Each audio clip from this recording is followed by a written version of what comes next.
Hello friends, welcome back to AP updates official YouTube channel. Friends, ఈరోజు వీడియోలో TSPSC సంబంధించి ఒక లేటెస్ట్ అప్డేట్ అయితే రావడం జరిగిందండి. అది అందరికీ తెలుసు, బట్ మీకు వీడియో చేయాలనే ఉద్దేశం పైన ఈ ఇన్ఫర్మేషన్ తెలియడం కోసం ఈ వీడియో చేయడం జరిగింది.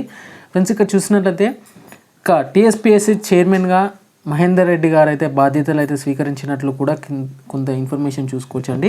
దానికి సంబంధించి పూర్తి ఇన్ఫర్మేషన్ చూసినట్లయితే ఇక మహేందర్ రెడ్డికి శుభాకాంక్షల వెల్లువ, సభ్యులుగా రజనీ కుమారి అలాగే అనిత ప్రమాణం, 11 నెలల పాటు కొనసాగనున్న కొత్త చైర్మన్ మహేందర్ రెడ్డి అంటూ కూడా ఇక్కడ క్లియర్ అప్డేట్ అయితే రావడం జరిగిందండి. ఫ్రెండ్స్, ఇక్కడ చూసుకోవచ్చు, మన సెక్రటరీ పక్కనే ఇక్కడ చైర్మన్ గారు అయితే ఉండడం జరిగింది. ఫ్రెండ్స్, ఇక చూసినట్లయితే తెలంగాణ రాష్ట్ర పబ్లిక్ సర్వీస్ కమిషన్కి సంబంధించి చైర్మన్గా మాజీ డీజీపీ మహేందర్ రెడ్డి శుక్రవారం బాధ్యతలు అయితే స్వీకరించడం జరిగింది. ఈ సందర్భంగా ఆయనకు సెక్రటరీ అనితా రామచంద్రన్ శుభాకాంక్షలు తెలిపారు. అనంతరం సభ్యులుగా ఉన్నటువంటి పాల్వాయి రజనీ కుమారి, అనితా రాజేంద్రతో మహేందర్ రెడ్డి ప్రమాణం చేయించారు.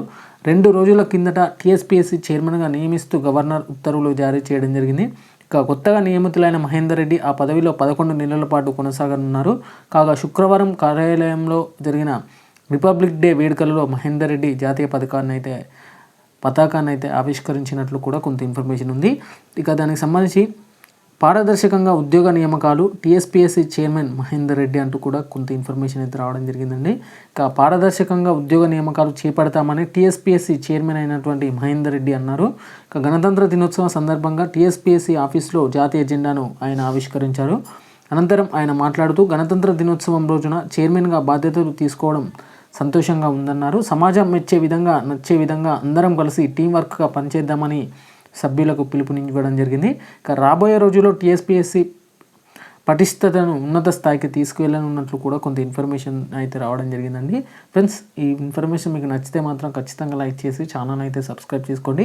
ఇక త్వరలోనే కాంగ్రెస్ రాష్ట్ర ప్రభుత్వం చెప్పినట్లుగా ఒక నోటిఫికేషన్ వచ్చే అవకాశాలు అయితే కొంచెం గట్టిగా కనబడుతున్నాయి. కాబట్టి ఎవరైతే కాంపిటేటివ్ ఫీల్డ్కి ప్రిపేర్ అవుతున్నారో ఖచ్చితంగా మీ యొక్క సమయాన్ని అయితే వృధా చేయకుండా కాంపిటేటివ్ ఫీల్డ్లో సంబంధించిన పూర్తి ఎగ్జామ్స్కి ప్రిపేర్ అయ్యి ఉండండి. ఎలాంటి ఇన్ఫర్మేషన్ వచ్చినా అని అనే నోటిఫికేషన్ సంబంధించి వస్తే ఖచ్చితంగా ఈ వీడియో ఈ ఛానల్లో అప్లోడ్ చేయడం జరుగుతుంది. ఛానల్ అయితే ఫాలో అవ్వండి ఖచ్చితంగా. మీకు లేకపోతే కింద డిస్క్రిప్షన్లో టెలిగ్రామ్ ఛానల్ ఉంటుంది, అందులో కూడా జాయిన్ అయినా కానీ మీకు ఇన్ఫర్మేషన్ అనేది షేర్ చేయడం జరుగుతుంది. Okay friends, thank you everyone and జై హింద్.